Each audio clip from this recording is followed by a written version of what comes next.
Hello students, welcome to Top Scorer. In this video, we'll learn social science subject, chapter number 3, Movement Towards a New World. And this video is for students of standard 9. So let's start with global trends between the two world wars. यानी कि world war 1 और world war 2 के बीच में ऐसी क्या चीज़ें हुई वो हमें इस चैप्टर में देखना है. ऐसे क्या फैक्टर्स है जिसके कारण जो है वर्ल्ड वॉर 2 भी वर्ल्ड में हुआ. Okay, so after first world war people became economically poor. लोग जो है बहुत गरीब हो गए थे, इकोनॉमिकली पूरी तरह से कंगाल हो गए थे. लोगों के पास ना जॉब थी, ना खाना था, ना होप थी. Governments in power failed to improve conditions. अब गवर्नमेंट जो भी पावर में थी वो लोगों की इस कंडीशन को सुधार नहीं सकी, या तो हम बोल सकते हैं सुधारने में फेल हो गई. People lost trust in democracy. लोगों को डेमोक्रेसी से भरोसा उठने लगा. डिक्टेटरशिप रोज इन सम कंट्रीज. कुछ कंट्रीज है जैसे कि जर्मनी जैसे देश में, इटली जैसे देश में और जापान, ये कुछ उन देश में से इनका नाम आता है जहाँ पे कुछ ऐसे डिक्टेटर्स पावर में आए जो वर्ल्ड वॉर 2 के तरफ ले गए पूरी दुनिया को, है ना. This factors became causes for second world war. और ये सारे फैक्टर्स जो है ना वो सेकंड वर्ल्ड वॉर की तरफ पूरी दुनिया को ले जाते हैं. मेजर इवेंट्स जो हमें देखने हैं वो है नंबर 1 फासिज्म इन इटली, हम अभी देखेंगे. Next is Nazism in Germany.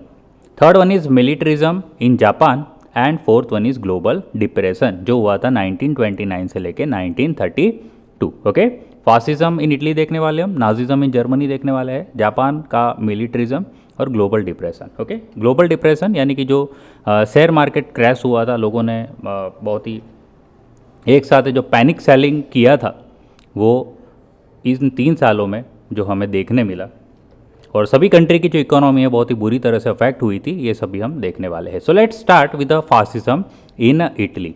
So in first world war Italy was on the side of the winning nations and fought for those nations. First world war में Italy किस तरफ था? Winning Nations के तरफ था. ओके, तो जो भी वर्ल्ड वॉर में पार्टिसिपेट किया उनको लॉस तो हुआ था. तो उनको खर्चा कितना हुआ था? देखिए, $12 बिलियन जितना लॉस हुआ था. और सोल्जर की बात करें तो 6 लाख जैसे सोल्जर्स थे जिन्होंने अपनी जान गंवा दी थी, है ना. 6 लाख सोल्जर, सोचिए, और $12 बिलियन का खर्चा. Yet the other winning nations took over the choicest territories, ignoring Italy. तो दूसरे जो विनिंग नेशंस है जैसे कि ब्रिटेन, फ्रांस, रसिया, ये सब जो है अपनी मनपसंद जो टेरिटरी से वो अपने अंदर बांटने लगे. और इस काम में वो लोग जो है वो इटली को इग्नोर करते हैं, जिसके कारण इटली के जो लोग थे बड़े गुस्से में थे, फ्रस्ट्रेटेड थे. तो उनकी जो नेशनलिस्टिक फीलिंग है वो पूरी तरह से हर्ट होती है. और ये जो फीलिंग को जो हर्ट हुआ है वो सारा दोष जो है उन्होंने इटली के गवर्नमेंट के ऊपर डाला, है ना. कि गवर्नमेंट ने अपनी आवाज़ जो है वो वर्ल्ड स्टेज पे क्यों नहीं रखी. जब वो लोग टेरिटरीज बांट रहे थे तब इटली की गवर्नमेंट क्या कर रही थी? उनको अपनी मनपसंद टेरिटरीज क्यों नहीं दी गई? क्योंकि वो भी तो विनिंग साइड पे था. ओके, तो इटली के जो लोग हैं ना वो पूरी तरह से यहाँ पे हर्ट होते हैं. और सारी जो जिम्मेदारी बोले कि भाई जो काम किया गवर्नमेंट ने हमारी वो बहुत ही गलत काम किया है, ठीक है. और Italians were more than eager to avenge this national humiliation as soon as possible. तो इटाली के जो लोग थे ना वो बड़े वेट ही कर रहे थे कि इस ह्यूमिलिएशन यानी कि जो बेइज्जती हुई थी उसका कभी ना कभी बदला लिया जाएगा, है ना. जितना जल्दी हो सके इतना भाई बदला लेना है, क्योंकि बेइज्जती तो पूरे वर्ल्ड स्टेज पे हुई है ना. तो जब जनता जो है, पीपल जो है, लोग जो है वो अपने आप को हारे हुए महसूस करते हैं, तो उस टाइम पे वो चाहते हैं कि कोई एक ऐसा हीरो आएगा जो उनको इन बुरी सिचुएशन से, इस डिफ़िकल्ट सिचुएशन से बाहर निकालेगा, वो इस बेइज्जती का बदला लेके देगा, है ना. तो लोग भी क्या करते हैं, ऐसे जब कोई हीरो सामने आता है जो ऐसे ज़मीन पे पड़े हुए जो लोग हैं उनका हाथ थामता है और बोलता है कि मैं आपको रास्ता दिखाऊंगा, तो लोग जो है ना उसको हीरो मानने लगते हैं, ठीक है. तो ऐसा ही एक हीरो जो है इटली के लिए हीरो, बट पूरी दुनिया के लिए बात करें तो ये एक नेगेटिव रोल प्ले कर रहा है. Okay, so in order to salvage Italy from such a dire situation, ऐसी बुरी सिचुएशन में से इटली को निकालने के लिए बेनिटो मुसोलिनी जो है वो सामने आता है. और अपनी एक पार्टी लॉन्च करता है जिसका नाम है फासिस्ट पार्टी। ओके, तो इटली में फासिज्म का जो जन्म होता है वो कैसे होता है, यहाँ पे ये चीज़ हम सीखने जा रहे हैं, है ना। बेनिटो मुसोलिनी जो है ऐसी डिफ़िकल्ट सिचुएशन में लोगों को भरोसा दिलाते हैं कि मैं आपको इन सिचुएशन से बाहर निकालूंगा, ठीक है। और उनकी एक पार्टी बनाता है जिसका नाम है फासिस्ट पार्टी, ठीक है। इस फासिस्ट पार्टी का जो सिंबल है आप देख सकते हो, कुछ बंडल ऑफ स्टिक्स है और साथ में एक एक्स है, a bundle of sticks and x. ये सिंबल जो है वो एक ज़माने में इटली में रोमन एम्पायर हुआ करता था, ठीक है। एक ज़माने में इटली में रोमन एम्पायर बड़ा फेमस था, उनकी सुप्रीमेसी का सिंबल है। Fascism has evolve from Italian word, ये एक इटालियन वर्ड है, फासिस्मो या फासिस्ट बोल सकते हैं। इसका मतलब क्या होता है, एब्सोल्यूट कंट्रोल, सभी चीज़ों पे कंट्रोल, इंडस्ट्री पे control, press, army, education, law and order, सभी चीज़ों पे पूरी तरह से कंट्रोल, उसको बोलते हैं फासिस्मो या फासिस्ट, है ना। इटालियन शब्द है ये। मुसोलिनी का एक मैक्सिम था, एक मैक्सिम यानी एक स्लोगन था, वन पार्टी वन लीडर, यानी पूरे देश में सिर्फ एक ही पार्टी होनी चाहिए, ठीक है, और उस पार्टी का एक ही लीडर होना चाहिए, है ना। यानी डेमोक्रेसी में बिलीव नहीं करते थे, बिल्कुल नहीं, है ना। लोगों का जो पॉइंट ऑफ व्यू यहाँ पे नहीं देखना है, एक ही पार्टी होनी चाहिए, एक ही लीडर होना चाहिए। तो मुसोलिनी का एक्सपांसन पॉलिसी क्या था, he give military training to his party volunteers who wore black uniform. तो अपने जो भी पार्टी के वॉलंटियर्स थे उनको वो मिलिट्री ट्रेनिंग उनको प्रोवाइड की, और उनका जो यूनिफॉर्म है वो आप देख सकते हो ब्लैक कलर का यूनिफॉर्म हुआ करता था, ठीक है। पावर में जैसे ही वो आया उसने कुछ जगहों पे अटैक कर दिया, जैसे उसने सबसे पहले रोड्स आइलैंड जो है, यहाँ पे आप देख सकते हो रोड्स आइलैंड को अपने अंडर कर लिया, कैप्चर कर लिया, और जो डेडाकेनीस आइलैंड है उसको भी उसने कब्जे कर लिया, कैप्चर कर लिया। यहाँ पे आप देख सकते हो इटली यहाँ पे है ना, तो रोड्स और डेडाकेनीस आइलैंड जो है वो तुर्की से कैप्चर कर लिया। उसके बाद उसने अल्बेनिया जीता, एबिसिनिया जीता और फ्यूम पोर्ट को 1924 में जीता, ठीक है। अल्बेनिया, एबिसिनिया और फ्यूम पोर्ट को भी जीता। After this victories Mussolini snapped all ties with the League of Nations. तो वर्ल्ड वॉर 1 के बाद शांति के लिए क्या बना था, लीग ऑफ नेशन बना था, ठीक है, लीग ऑफ नेशन। तो इटली ने क्या कर दिया, लीग ऑफ नेशन से सारे रिश्ते नाते उसने कैंसिल कर दिए, तोड़ दिए, ठीक है। और किससे ज्वाइन हो जाता है वो, Rome, Berlin, Tokyo, axis power को ज्वाइन हो जाता है, ठीक है। बर्लिन का भी आएगा, अभी हम इटली की जो कैपिटल है, इटली का कैपिटल रोम, उसकी बात करते हैं। तो किस किस ने हाथ मिला लिए, बर्लिन के साथ और टोक्यो के साथ। टोक्यो यानी हम बात कर रहे हैं जापान के साथ, और बर्लिन यानी हम बात कर रहे हैं जर्मनी के साथ। ये तीनों को क्या बोलते हैं, एक्सिस पावर, है ना, या एक्सिस नेशंस बोलते हैं। ये तीनों एक्सिस नेशन है, तीनों ने अपने एक दूसरे के साथ जो है वो हाथ मिला दिए, तो वो ज्वाइन हो जाता है रोम, बर्लिन, टोक्यो, एक्सिस नेशंस के साथ। दस Italy became responsible for the second world war. इस तरह से इटली जो है सेकंड वर्ल्ड वॉर के लिए रिस्पॉन्सिबल बना। Now let's see Nazism in Germany. Germany had lost the first world war.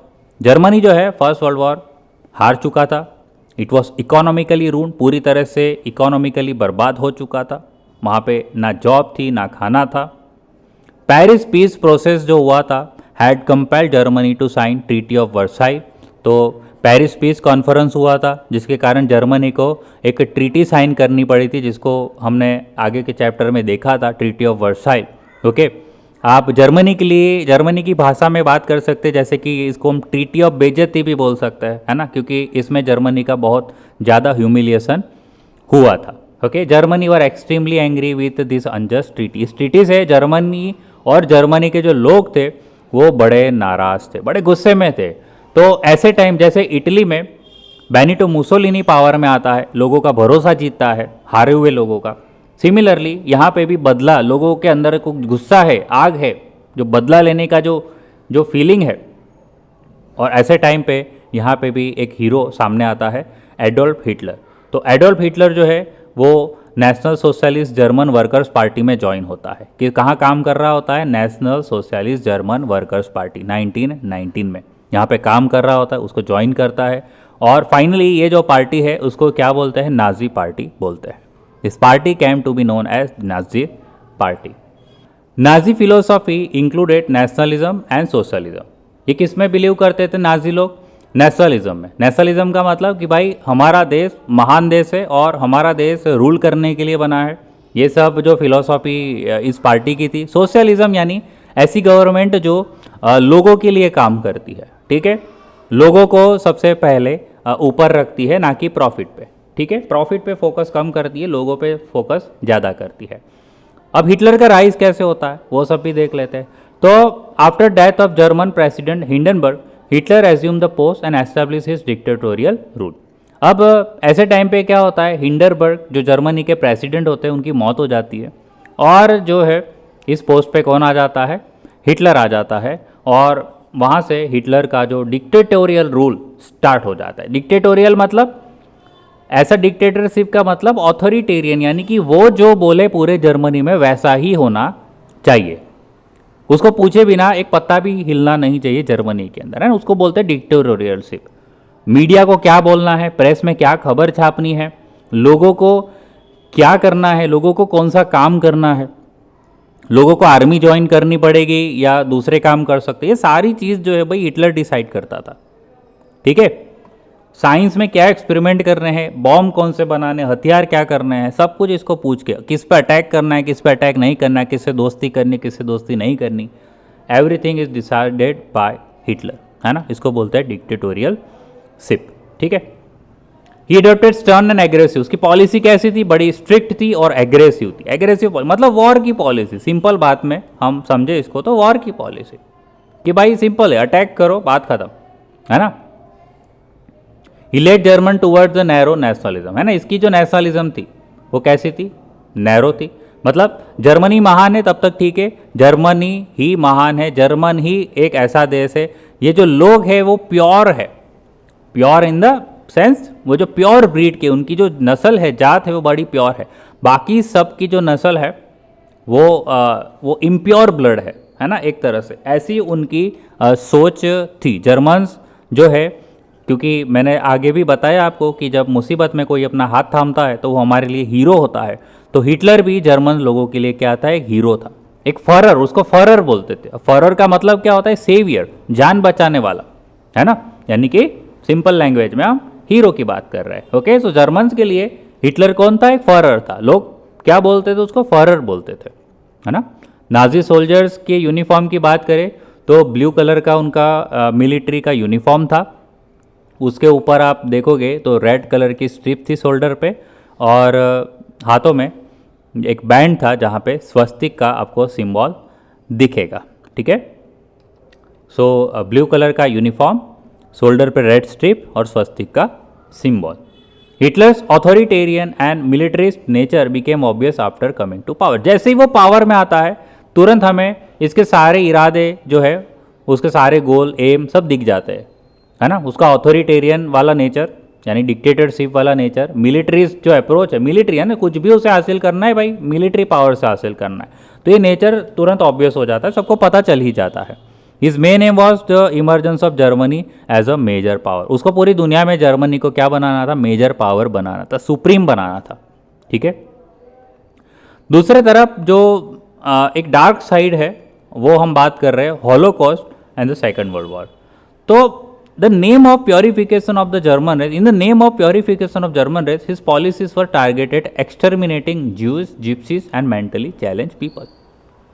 क्या करना था? जो जर्मन रेस, जैसे मैंने आपको बताया, ये लोग क्या मानते थे? अपने आप को प्योर ब्लड मानते थे, है ना, कि इनकी जो नस्ल है ये बड़ी शुद्ध ब्लड की है, प्योर ब्लड की है। तो बाकी सब जो है ना वो प्योर ब्लड नहीं है। और खास करके इनका जो टारगेट था ना वो कौन थे? ज्यूइश लोग थे, है ना। इसको ही चाहता था उनको टारगेट करके, इन सारी पॉलिसीज में इनका टारगेट कौन था? ज्यूस को एक्सटर्मिनेट करना चाहता था, यानी कि मार देना, है ना, उनका मतलब किलिंग करना चाहता था। जिप्सीज यानी जो नॉमेडिक लोग होते, जो जो वो जादू टोना ना ये सब करते हैं ना, जो भविष्यवाणी करना ना समथिंग समथिंग ये सब चीज़ें, तो जिप्सीज लोग से नफरत थी उन्हें। और दूसरा मेंटली चैलेंज पीपल, जो मतलब जो पागल लोग थे, ये सबको ये सीधा मार देता है ना, कुछ भी सुनता नहीं था, है ना। By the end of second world war innumerable European Jews lost lifes. ठीक है, सेकेंड वर्ल्ड वॉर के एंड तक तो आप इतने यूरोपियन में जो जूस ने जान गंवाई है, आप आंकड़ा भी यहाँ पे लिखा नहीं है ना, इनन्यूमरेबल, इतने सारे लोग मरे, इतने सारे लोग मरे। और इसको हिस्ट्री में क्या बोला जाता है? हॉलोकॉस्ट बोला जाता है। दूसरे लैंग्वेज में बात करें तो जेनोसाइड, है ना। तो हमारा जैसे ज्यूइश की जो जीन होता है ना, उसी को मार देना, murder of gene, simple language में मर्डर ऑफ जीन। ठीक है, जीन क्या होता है? तो हमारी बॉडी में जो हमने 9th में पढ़ा था, सेल होता है, सेल में न्यूक्लियस होता है, न्यूक्लियस के अंदर क्या होता है सर? तो डीएनए होता है, और डीएनए का छोटा सा हिस्सा है ना, हम क्या बोलते हैं उसको? जीन। ये हमें कहाँ से मिलता है? हमारे पेरेंट्स से मिलता है। जीन में क्या होता है? वो सारी इन्फॉर्मेशन होती है जो हम हमारे नेक्स्ट जनरेशन में पास आउट करते हैं। ठीक है, जैसे कि हम हमारे पेरेंट्स जैसे क्यों दिखते हैं? Because of gene. हमें वो जो जीन है हमारे पेरेंट्स से मिले हैं। तो एक पूरी नस्ल को ख़त्म कर देना, एक पूरी फैमिली ट्री को ख़त्म कर देना, उसको क्या बोलते हैं? जेनोसाइड, है ना, holocaust. Hitler's expansionism, military action against neighboring countries and the policy of exterminating certain groups led to Second World War and became an important reason for the same।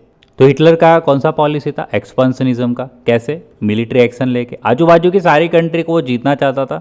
और इसका एक और पॉलिसी कौन सा था? कि एक्सटर्मिनेटिंग सर्टेन ग्रुप, जैसे मैंने बताया कि जूइश लोगों को एक्सटर्मिनेट करने का उसका टारगेट था। ये सबसे क्या हुआ भाई? सेकंड वर्ल्ड वॉर हुआ, है ना। और एक इंपॉर्टेंट रीज़न जो है वो बना सेकंड वर्ल्ड वॉर के लिए। Now the third one is militarism in Japan.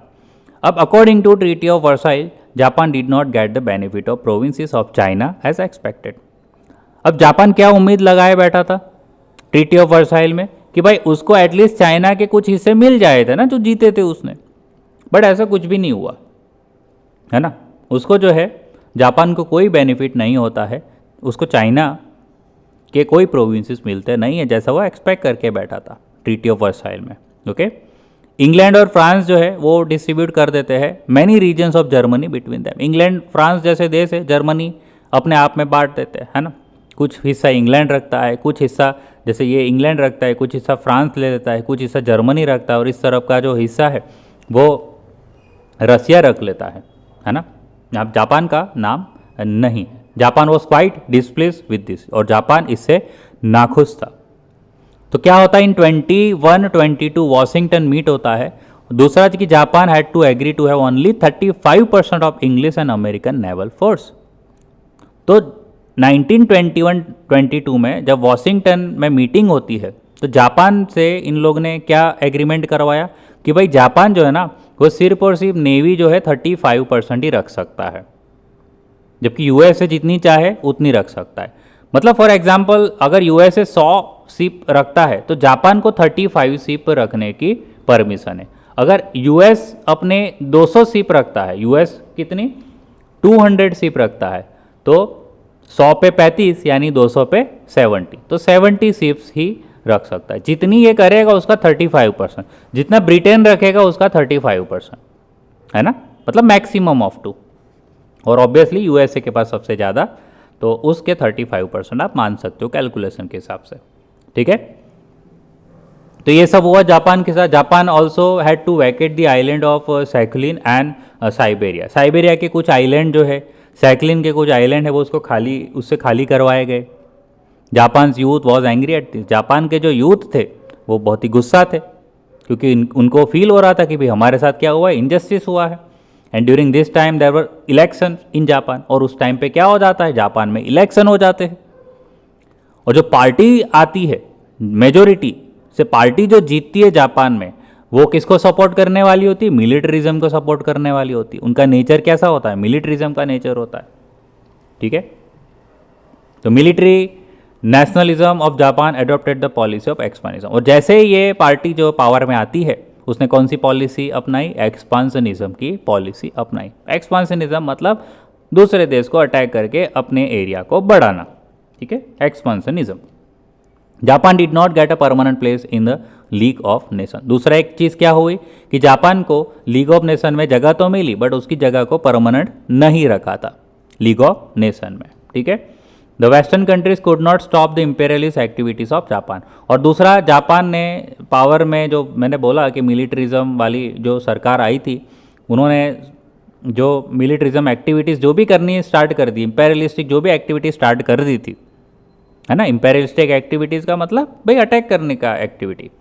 तो वेस्टर्न कंट्रीज़ यानी कि मैं बात करूँ कि ब्रिटेन, फ्रांस और अमेरिका, ये सारी कंट्रीज़ जो है ना जापान को रोक नहीं पाए, उसको समझा नहीं पाए कि भाई ये सब बंद कर दीजिए, नहीं तो आगे भी वॉर हो सकती है। बट जापान है नहीं माना।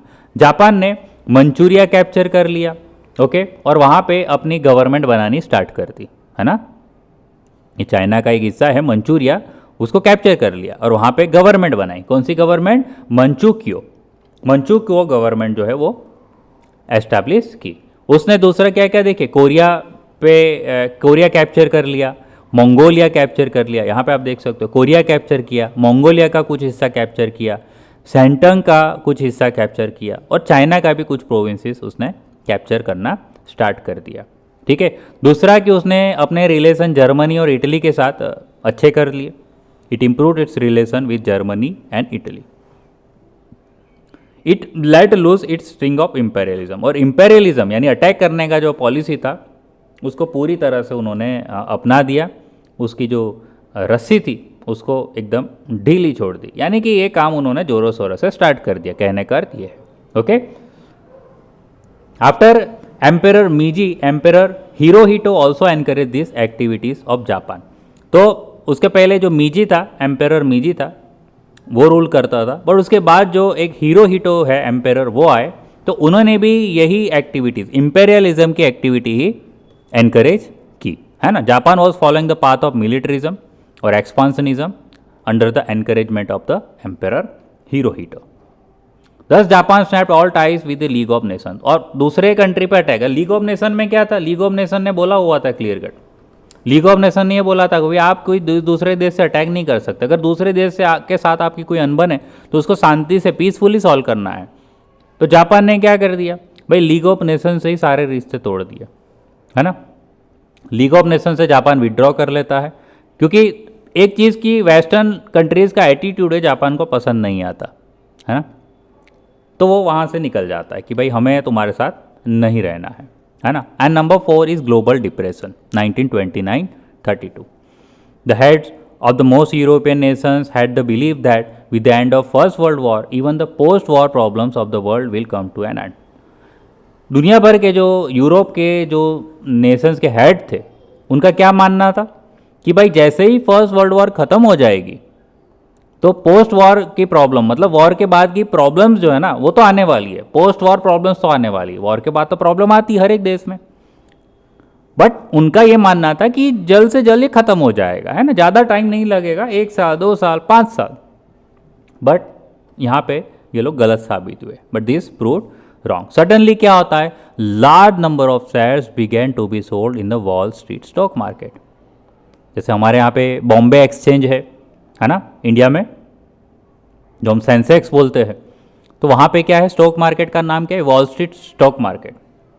और होता क्या है, लार्ज नंबर ऑफ शेयर्स जो है वो वहाँ पे लोग बेचना चालू कर देते, लोग अपने सारे शेयर्स को बेचना चालू कर देते। तो लोग शेयर्स बेचते हैं तो क्या होता है, मार्केट जो है, मार्केट में शेयर की वैल्यू कम होती है और उससे क्या होता है, स्टॉक मार्केट पूरा का पूरा क्रम्बल हो गया, गिर गया। समझ रहे, आप न्यूयॉर्क टाइम्स का यहाँ पे अखबार में देख सकते हो न्यूज़ की, वॉल स्ट्रीट क्रैश, पूरा शेयर मार्केट क्रैश हो जाता है। ब्लैक थर्सडे बोला जाता है, उस दिन थर्सडे होता है तो ब्लैक थर्सडे बोला जाता है ना, क्योंकि लोगों के करोड़ों के रुपए जो इन्वेस्ट किए होते वो एक झटके में साफ हो जाते हैं, समझ रहे। और इसको क्या बोला जाता है, this was called the Wall Street crisis by the critics. तो क्रिटिक्स जो है, क्रिटिक्स का मतलब होता है जो कमेंट करने वाले, है ना, चाहे वो बैड या गुड कमेंट हो, तो उसको क्या बोलते हैं, क्रिटिक्स। जैसे कि क्रिकेट में कमेंटेटर होते हैं, वैसे दुनिया में जो भी कुछ हो रहा होता है उस पर कमेंट करने वाले लोग को क्या बोलते हैं, क्रिटिक्स बोलते हैं। वो अच्छा भी होता है बुरा भी होता है, ठीक है। तो वॉल स्ट्रीट क्राइसिस इसको नाम देते हैं क्रिटिक्स लोग, ठीक है।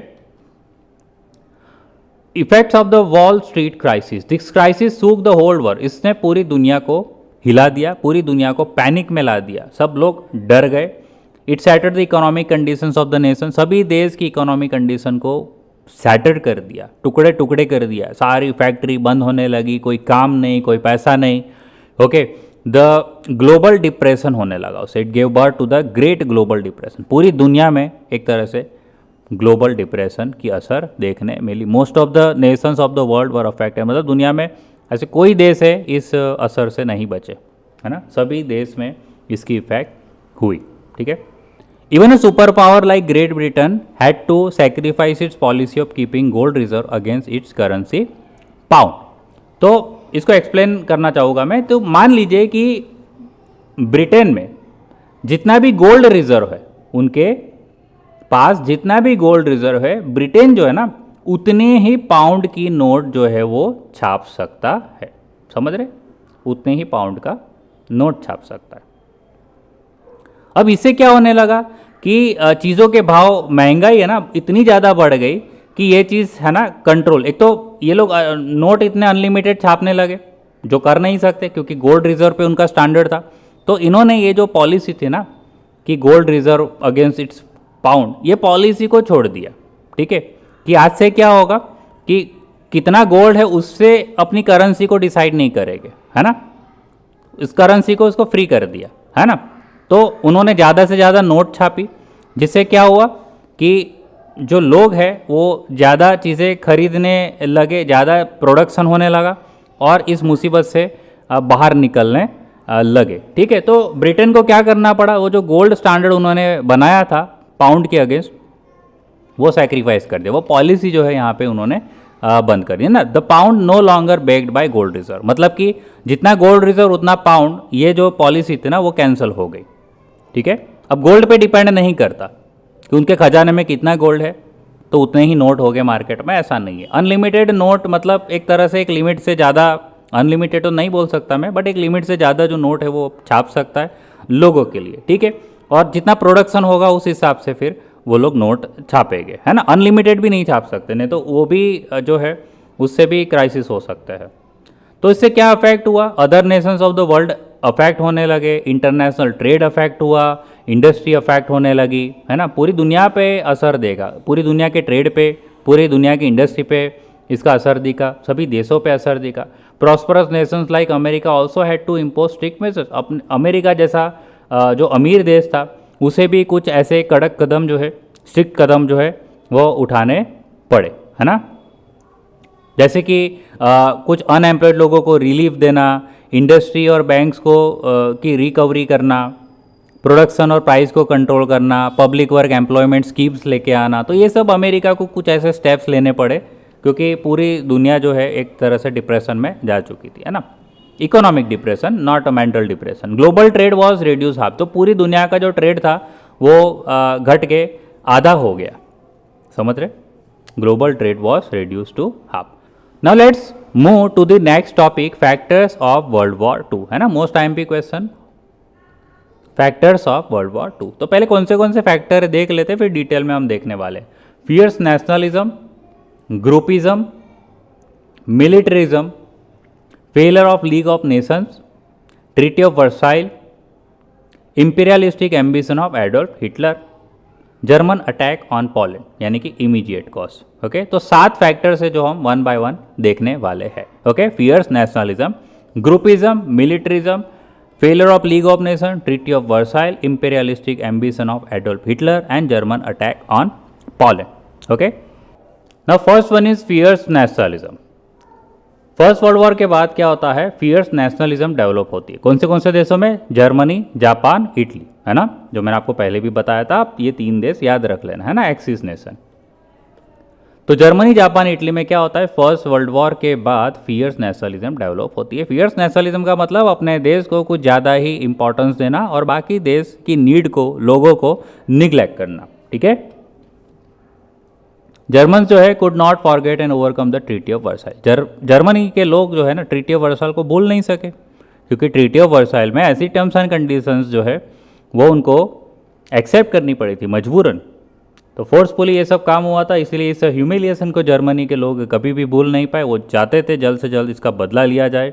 कंसिक्वेंटली हिटलर जो है ये सामने आता है और अपना ऑथोरिटेरियन इम्पीरियलिस्टिक जो है और मिलिट्रिज्म वाला जो रुख है वो अपनाता है, और जर्मनी जो है ऑस्ट्रिया पर अटैक कर देता है। चेकोस्लोवाकिया है उसको अपने अंडर लेना स्टार्ट कर देता है। He followed his Nazi philosophy that German must get all those provinces where Germans were staying. उसका फिलोसॉफी एक नाजी का क्या था कि उस सारी जगह जो है ना, जैसे चेकोस्लोवाकिया है ना, उसमें आप मैं थोड़ा आपको बताऊँ डिटेल में, तो कुछ हिस्सा जो है ना आउटर पेरिफेरी वाला, तो वहाँ पे बहुत सारे जर्मन के लोग यानी जर्मन भाषा बोलने वाले लोग रहते थे। तो हिटलर का ये मानना था कि ये सारे जो प्रोविंसेस है ना वो अपने अंडर होने चाहिए, इसके अंडर नहीं होना चाहिए। तो बातचीत करके पहले तो ये धीरे धीरे उसने धमकी देना स्टार्ट किया कि आप दोगे तो ठीक है, नहीं तो फिर अटैक करेंगे। तो ये फिर मान जाते, ये जगह ले लेते, और फिर इवेंचुअली ये धीरे धीरे पूरा चेकोस्लोवाकिया पे भी अटैक कर देते, ऑस्ट्रिया पे अटैक करते, है ना।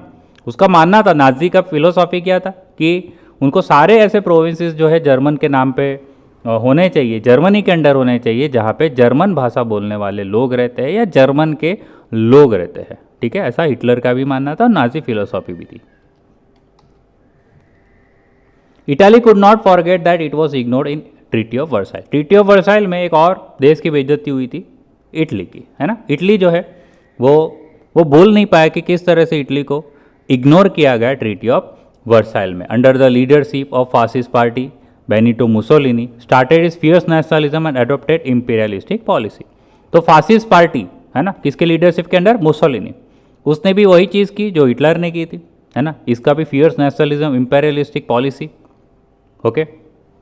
इसने भी अपना स्टार्ट कर दिया, टेरिटरी को एक्सपांड करना, दूसरे नेशंस को कंट्रोल करना, मिलिट्री पावर को बढ़ाना, ये सब चालू कर दिया उसने। और दूसरे तरफ जो है एशिया की बात करें तो जापान ने भी अपना इंपीरियलिज्म स्टार्ट कर दिया। जापान ने भी आजू बाजू के जो प्रोविंसेस है उस पर अटैक करना स्टार्ट कर दिया। तो तीनों जो है ये एक फियर्स नेशनलिज्म वाले कंट्रीज थे, इसलिए वर्ल्ड पीस जो है ना वो थोड़ा खतरे में आ गया because of this three Nations, okay. Now the second is groupism. तो ग्रुपिज्म तो आपको पता ही है, 3 देश का ग्रुप, और बाकी भी देखते हैं क्या क्या हुआ और किस किस देश के साथ जो है हाथ मिलाने स्टार्ट कर दिए। Since France was always afraid of Germany after the first world war, तो फ्रांस जो था ना वो हमेशा से, यहाँ पे जर्मनी है, तो फ्रांस हमेशा से जर्मनी से अब डरने लगा कि जर्मनी है ना उस पर भरोसा नहीं किया जा सकता।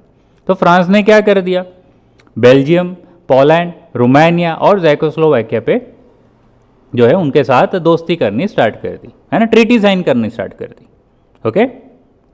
तो अपने दोस्त यार बनाने स्टार्ट कर दिए जिससे यूरोप में पीस और सिक्योरिटी मेंटेन रहे, ठीक है। और दूसरे तरफ हम देखें इटली की बात करें तो इटली ने किन किन लोगों से ट्रीटी साइन करने लगे, तो ऑस्ट्रिया से, चेकोस्लोवाकिया से, टर्की से, ग्रीस, यूगोस्लाविया, हंगेरी, रोमानिया, है ना। इटली साइन करता है treaty, Czechoslovakia, Yugoslavia, Romania, Hungary, Greece, Turkey, Austria जैसे देश से क्या करता है, ट्रीटी साइन करने लगता है, ग्रुप बनाने लगता है, ओके। रसिया की बात करें तो रसिया भी ट्रीटी साइन करता है जर्मनी के साथ, टर्की के साथ, लिथुनिया के साथ और ईरान के साथ। Italy formed Rome, Berlin, Tokyo axis group with the support of Germany and Japan. Germany और जापान के साथ मिलके जो इटली देश है वो Rome, Berlin, Tokyo axis group बना रहा है, ठीक है। इसका जो एम क्या था कि भाई ज़्यादा से ज़्यादा एक्सपांड करना अपने पावर को, दूसरे देश को अपने अंडर लेके आना, इंपीरियलिस्टिक पॉलिसी थी, ठीक है। और ये जो भी वर्ल्ड ऑर्डर आज जैसे जिन जिन कंट्री में जो जो देश था उसको चैलेंज करना कि भाई ये टेरिटरी जो है वो आपने ले ली है, ज़बरदस्ती ले ली है, तो वो आप में नहीं होनी चाहिए, वो हम में होनी चाहिए, तो उसको चैलेंज करना वर्ल्ड ऑर्डर को, ठीक है। वापस से ठीक करने का काम इन्होंने अपने हाथों में लिया था। इंग्लैंड और France form another group with democratic values. England और फ्रांस ने ऐसे सारे कंट्रीज़ के साथ जो है ग्रुप बनाने स्टार्ट कर दिए जो अब उनकी आइडियोलॉजी को शेयर करता था, डेमोक्रेसी वाला, ठीक है, जो उनकी वैल्यूज़ शेयर करता था, जो डेमोक्रेसी में मानते थे, फ्रीडम, इक्वालिटी, ह्यूमन राइट्स में मानते थे, वर्ल्ड पीस में मानते थे, है ना। तो इनके साथ उन्होंने अपनी दोस्ती यारी जो है वो बढ़ानी स्टार्ट कर दी। Germany signed a non aggressive treaty with Russia. Germany ने क्या साइन कर दिया, नॉन एग्रेशन ट्रीटी साइन कर दी रसिया के साथ, ठीक है। मतलब कि दोनों ने क्या एग्री किया कि वो एक दूसरे पे अटैक नहीं करेंगे, है ना। और जो डिस्प्यूट्स अगर दोनों के बीच में अगर हो भी जाएंगे तो वो पीसफुली सॉल्व करेंगे, है ना। किसने? जर्मनी और रसिया ने अपने अंडर क्या कर दिया? ट्रीटी साइन कर ली। Thus whole atmosphere of fear spread in the whole world, पूरे दुनिया में एक डर का माहौल वापस से आने लगा जैसे फर्स्ट वर्ल्ड वॉर में हुआ था।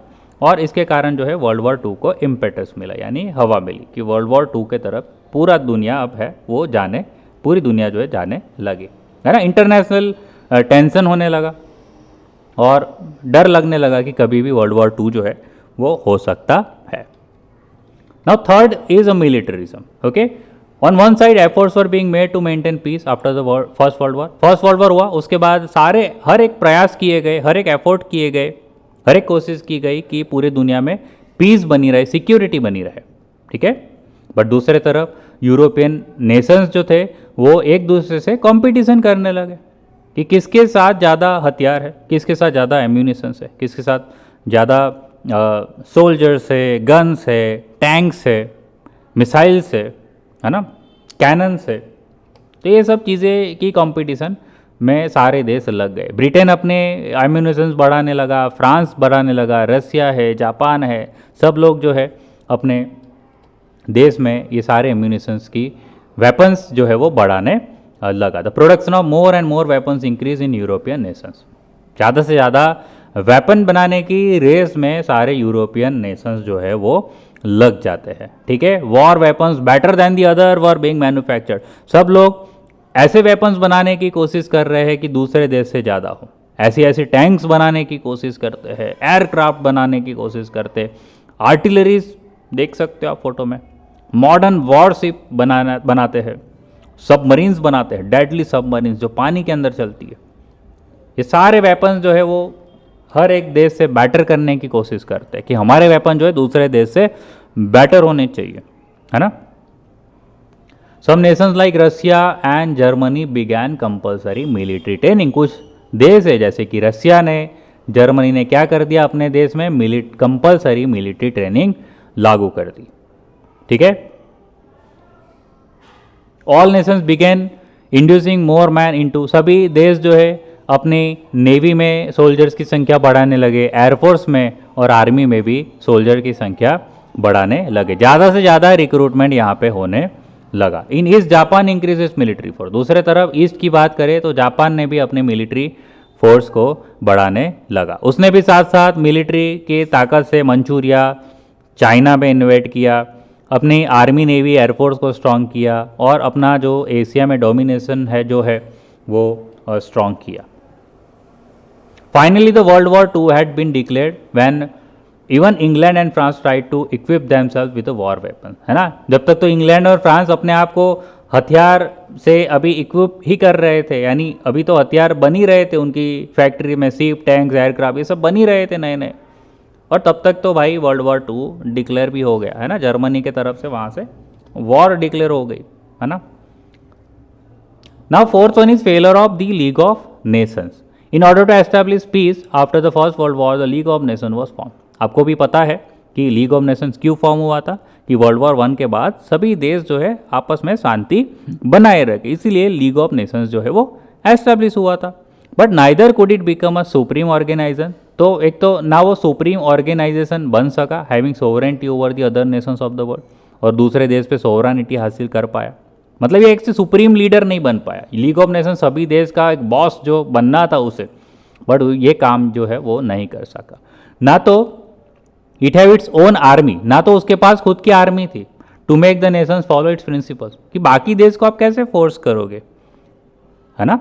आज की बात करें तो यूनाइटेड नेशन है, उसके पास अपनी आर्मी भी है, बट जो लीग ऑफ नेशन बना था उसके पास अपनी आर्मी नहीं थी कि वो अपनी पॉलिसी को दूसरे देश अगर उसको फॉलो नहीं करेंगे तो आर्मी का धमकी भी नहीं दे सकते, है ना। शांति से तो कोई देश सुनने वाला नहीं था, एक ऐसा भी टाइम था वो, है ना, कोई देश सुनने वाला नहीं था। तो लीग ऑफ नेशंस जो है ना उसके पास ना अपनी आर्मी थी, और दूसरा जो उसको सॉवरेनिटी हासिल करनी, यानी उसको बॉस बनना था, सबसे सुप्रीम बनना था, वो ये काम कर नहीं पाया, है ना। लोग इसको इग्नोर करते रहे। Members nation were not oblige to take their problems to the League of Nation. सभी जो मेंबर्स, जो लीग ऑफ नेशन के जो भी मेंबर्स थे, उसको अपनी जो अंदर अंदर देश की जो प्रॉब्लम्स थी उसको किसके पास ले जाना था, लीग ऑफ नेशन के पास ले जाना था सॉल्व करने के लिए। बट कोई भी देश ऐसा कर नहीं रहा था। ठीक है। और दूसरा, अगर कोई भी देश उसके पास जाता भी था प्रॉब्लम को सॉल्व करने के लिए, तो उनकी जो जजमेंट आती थी ना, वो ये लोग मानने के लिए तैयार नहीं थे। वो लीडर जो है वो जजमेंट ही नहीं मानते कि भाई हमें ये एक्सेप्ट ही नहीं है, आप जो जो जजमेंट दे रहे हो, जो फैसला सुना रहे हो। Okay, so many nation and moved out of the League of nation. तो धीरे धीरे क्या होने लगा, जो सारे देश जो है ना वो लीग ऑफ नेशन से बाहर जाने लगे। ओके, जैसे कि रसिया, जर्मनी, सभी लोग ने लीग ऑफ नेशन से सारे रिश्ते तोड़ दिए। लीग ऑफ नेशन का जो हिस्सा पहले थे अब नहीं रहे, है ना। Later Italy and Japan moved out, फिर उसके बाद इटली भी निकल गया, जापान भी निकल गया, है ना। इटली ने तो एबिसिनिया कैप्चर कर लिया, जापान ने मंचूरिया कैप्चर कर लिया, जो आगे भी बात हुई। Germany had snatch away some province of Czechoslovakia, जो जैसे मैंने बताया था चेकोस्लोवाकिया के कुछ हिस्सा जो है वो उसने छीन लिए, कि ये बोल के कि भाई वहाँ तो मेरे देश के लोग रहते हैं, जर्मन लोग रहते हैं, ठीक है। Still the League of Nations could do nothing, और ये सब होते हुए लीग ऑफ नेशंस जो है सिर्फ तमाशा देखते रहा, ये कुछ कर नहीं पाया। The greed for power among several Nations become stronger, बाकी जो ये देश थे ना, जर्मनी, जापान, ये सब के जो ग्रीड है ना, ये बहुत ज़्यादा हद से बढ़ चुका था, हद पार कर चुका था। वो ग्रुपिज्म को रोकने में फेल हो गया, है ना। तो लीग ऑफ नेशन एक बिगेस्ट फेलर ऑर्गेनाइजेशन की तरह सामने आया, है ना, बहुत बड़ा फेलर हो गया उसके तरफ से। ये जो शांति के लिए ये बना था, बट वो कुछ भी कर नहीं पाया जिस एम के लिए वो बना था, ठीक है ना। तो fifth one is treaty of Versailles, तो ये बात हमने पहले भी की हुई है ना, treaty of Versailles. The treaty of Versailles got its form in the Paris peace process at the end of first world war. तो फर्स्ट वर्ल्ड वॉर के बाद क्या होता है, एक पेरिस पीस कॉन्फ्रेंस होता है, पेरिस पीस प्रोसेस होती है 1919 में, ठीक है, जिसको हम ट्रीटी ऑफ वर्साइल भी बोलते हैं। Since Germany was found responsible for the war, Germany को पूरी तरह से रिस्पॉन्सिबल माना गया वॉर का, कि भाई तेरी वजह से ही सब हुआ है। उससे 6.5 बिलियन पाउंड का वॉर फाइन वसूल किया गया, कि भाई तुझे इतने पैसे पे करने पड़ेंगे। उससे रूर प्रोविंस भी छीन लिया गया, है ना, रूर प्रोविंस जो है वो जर्मनी से छीन लिया गया। बॉर्डर के पास, जर्मनी के पास, वहाँ पे राइन रिवर जाती है, उसको मजबूर कर दिया कि भाई तुझे ये क्या करना पड़ेगा, इंटरनेशनल सी रूट के लिए खोल देना पड़ेगा, बाकी देश को भी वहाँ से जो उसकी शिप है उसको पास होने देनी पड़ेगी।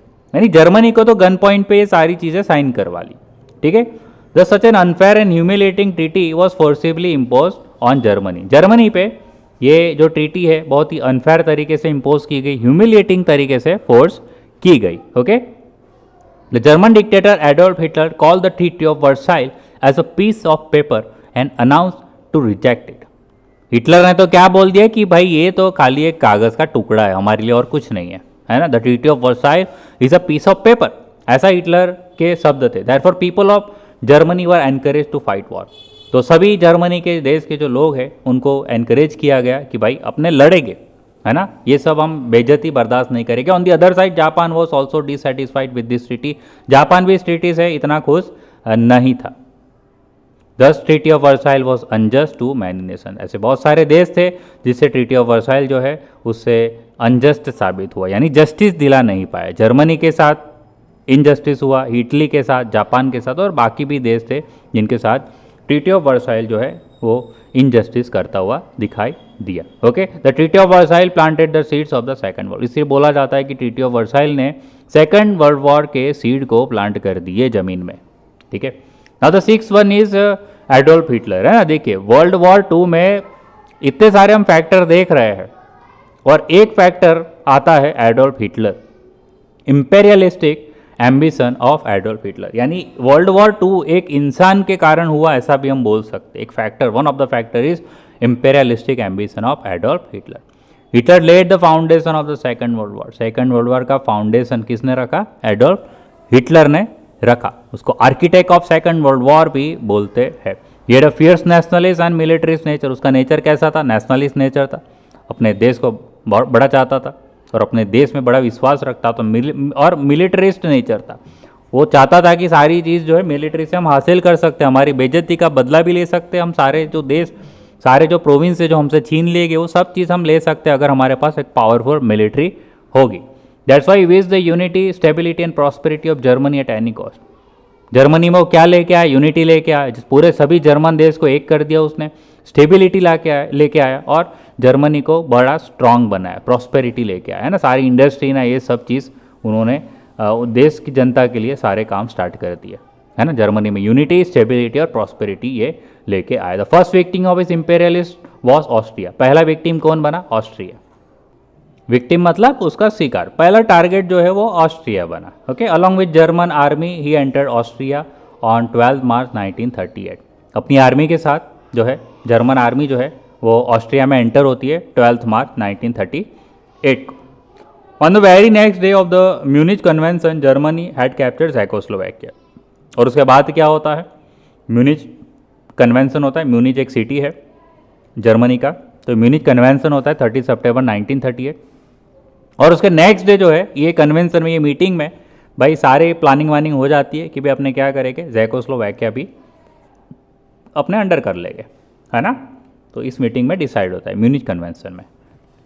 After that it had captured Memel port of Lithuania in March 1939, है ना। लिथुनिया का मैमल पोर्ट जो है वो अपने अंडर कर लेता है, उस पर अटैक कर देता है। जैस a grand German nation was created by Hitler. तो एक जर्मनी जो है वो देख सकते हो आप पहले और बाद में, एक ग्रेटर जर्मनी बनाना वो जो चाहता था वो ये धीरे धीरे कर रहा है। His imperialist policy was the main cause of the second world war. तो सेकंड वर्ल्ड वॉर का मेन जो कॉज है ना, ये हिटलर की इंपेरियलिस्ट पॉलिसी है, ठीक है। आप देख सकते हो उसने इंपेरियलिस्ट पॉलिसी से क्या किया, ऑस्ट्रिया, ज़ेकोस्लोवाकिया, लिथुनिया का जो मैमल पोर्ट है वो ले लिया, है ना। और इसके कारण जो है इसका रिजल्ट क्या आया, second world war. Now the seventh is German attack on Poland, immediate cause. मतलब जो बोलते हैं ना एकदम, मतलब स्टार्ट कहाँ से हुआ, एकदम चिंगारी कहाँ से भड़की। अभी तक तो ठीक था, अभी तक तो हिटलर को समझाया जा रहा था कि भाई ऐसा मत कर, ये मत कर, वो मत कर, बट फाइनली सारी दुनिया जो है ये वॉर में कब कूद पड़ी। अभी तो आप देख ही रहे हो ना कि जापान ने समथिंग देश पे अटैक किया, जर्मनी ने ये सब अटैक किया, ये सब आप देख सकते हो। बट पूरी दुनिया अभी इसके अंदर जुड़ी नहीं है। ऐसा क्या हो गया जो पूरी दुनिया इस वॉर में कूद गई? तो इमीडिएट कॉज क्या है? The immediate cause was German attack on Poland. जब जर्मनी ने पोलैंड पे अटैक कर लिया ना, तो पूरी दुनिया इसके अंदर ज्वाइन हो गई कि भाई अब नहीं, अब हिटलर नहीं मानने वाला, अब इस भाई सभी को हमें ज़बरदस्ती आना ही पड़ेगा। The above mention causes had made the whole world to sit on a heap of ammunition. तो पूरी दुनिया किसके ऊपर बैठी थी? तो पूरा जो ये जो हीप बनाता ना, हीप यानी एक ढगला बोल सकते हैं, तो किसके ऊपर बैठी थी? इम्यूनेशन। इम्यूनेशन मतलब यहाँ पे हथियार है, एक चिंगारी भी लग गई तो ये पूरा ब्लास्ट हो सकता है। तो पूरी दुनिया कुछ ऐसे ही हीप ऑफ इम्यूनेशन पे बैठी हुई थी, है ना। छोटा सा अगर स्पार्क भी हो गया then it could blow up the whole world, पूरी दुनिया तबाह कर सकता था। इतने सारे हथियार बनाने स्टार्ट कर दिया। A small spark could blow up the whole world, पूरी दुनिया तबाह हो सकती, छोटी सी चिंगारी, है ना। तो ये स्पार्क क्या था? ये स्पार्क था German attack on the peaceful Poland. यहाँ पे पोलैंड बड़ा शांति से बैठा हुआ था, बट जर्मनी जो है ये पोलैंड पे अटैक कर देता है 1 सितंबर 1939 अर्ली मॉर्निंग में, ठीक है। तो इस तरह से वर्ल्ड वॉर 2 स्टार्ट हो जाता है ना। Britain and France want Germany to stop the war immediately. Britain और फ्रांस उसको धमकी भी देते हैं कि भाई बंद कर ले वॉर को, तुरंत की तुरंत रोक दे, but Germany ignore the warning. Germany जो है इग्नोर कर देता है इस वार्निंग को। हिटलर बोल देता है भाई हम तो नहीं रुकने वाले, हम आगे ही बढ़ते जाएंगे, है ना, जो करना है कर लीजिए। हैंस तो ब्रिटेन और फ्रांस जो है फाइनली इस वॉर में जंप कर देते हैं। ब्रिटेन वॉर डिक्लेयर कर देता है जर्मनी के खिलाफ और फ्रांस भी वॉर डिक्लेयर कर लेता है जर्मनी के खिलाफ। Consequently the war spread in the entire, और धीरे धीरे पूरी दुनिया में ये वॉर जो है वो फैल जाती है, ठीक है। चलिए वर्ल्ड वॉर 2 में क्या क्या होता है एक आउटलाइन, है ना, ज़्यादा तो डिटेल में नहीं है हमारी बुक में, बट जो भी हम यहाँ पे देखेंगे, ठीक है। तो with the commencement of world war 2 the world was again divided into 2 groups. जैसे ही कमेंसमेंट मतलब स्टार्ट हुई, जैसे ही वर्ल्ड वॉर 2 स्टार्ट हो गई, on starting of world war 2 the world was divided into 2 group. 2 group में पूरी दुनिया बट जाती है। एक तरफ आप बड़े बड़े देश देख सकते हैं, एलिड नेशन देख सकते हैं, इंग्लैंड और फ्रांस जैसे जो उनको लीड कर रहे हैं, और दूसरे तरफ जो है एक्सिस नेशन है ना। तो आप इनको एक नाम से भी याद रख सकते हैं, allied nation versus axis nation. Allied nation में मेन कौन थे? इंग्लैंड, फ्रांस थे, और बाद में अमेरिका भी आएगा। और एक्सिस नेशन में ये पहले भी बताया, जर्मनी, इटली और जापान। तो 2 ग्रुप में पूरी दुनिया बढ़ जाती है। ठीक है, beside this some other factors भी थे, जो अदर फैक्टर्स जो थे वो वॉर ड्रिवन मेंटालिटी वाले, ये भी इसमें अंदर एंटर हो जाते हैं ना, जिसकी मेंटालिटी वॉर की थी। Japan attack the American navy at Pearl Harbour. But Japan जो है ना, एक गलती यहाँ पे क्या कर बैठता है कि जो अमेरिका, क्योंकि वॉर में होता ही नहीं है, तो एक आइलैंड है पर्ल हार्बर, तो वहाँ पे अमेरिका की नेवी पे जो है ना जापान अटैक कर देता है 7 दिसंबर 1941 पे, है ना। तो अब जो न्यूट्रल अमेरिका बैठा हुआ था, अब ये भी वॉर में एंटर हो जाता है ना, इसलिए बोलते हैं America entry into the war. As a result America gave up on its neutral stand. जो पहले न्यूट्रल बैठा हुआ था वो अब वो स्टैंड जो है छोड़ देता है और रिटेलिएट करता है, यानी बदला लेगा। ठीक है, it join the elite nation दस मेकिंग इट स्ट्रॉन्गर। और ये किसको ज्वाइन कर लेता है? एलिट नेशन को ज्वाइन कर लेता है, जिसके कारण एलिट नेशन जो है वो बहुत ही स्ट्रांग हो जाती है। ठीक है, अब वर्ल्ड वॉर टू एंड कैसे हुई? When the war was going in full swing America drop atom bombs. अब बहुत ही बुरा हुआ है यहाँ पे, एक सिचुएशन ऐसी हो गई कि एटम बॉम्ब्स जो है ना, एटॉमिक बॉम्ब फेंकने की बारी आ गई थी, कि वॉर जब बहुत बड़ी जोरों शोरों से चल रहा था, वहाँ पे अमेरिका क्या कर देता है, 2 जापानी सिटी पे एटम बॉम्ब फेंक देता है। वो 2 सिटी का नाम है हिरोशिमा, जो 6 अगस्त 1945 पे डालता है, और नागासाकी जो है 9 अगस्त 1945। 3 दिन बाद एक दूसरे सिटी पे भी एटॉमिक बॉम्ब जो है वो थ्रो करता है, ड्रॉप करता है। ठीक है, this was done in order to stop Japan from moving any further, है ना। ये किया जाता है क्योंकि जापान जो है वो ज़्यादा आगे ना बढ़े। ओके, ओवर 1,24,000 जापानी सिटीजन्स लॉस्ट देयर लाइव्स। कितने? 1,24,000। पूरा का पूरा सिटी ही तबाह हो गया, हिरोशिमा और नागासाकी पूरा ख़त्म, है ना, एटॉमिक बॉम्ब से। इवन उसके बाद आने वाले जो बच भी गए ना, वो डिसीज़ हो गया उनको, वो कैंसर हो गया। उसके बाद जो बच्चे पैदा हुए उनको भी बीमारियाँ लगी, हैंडीकैप पैदा हुए बच्चे। उतनी ज़्यादा तबाही अमेरिका ने जापान में मचाई थी, है ना। There was absolute destruction. इतना डिस्ट्रक्शन हुआ कि सोच भी नहीं सकता कोई।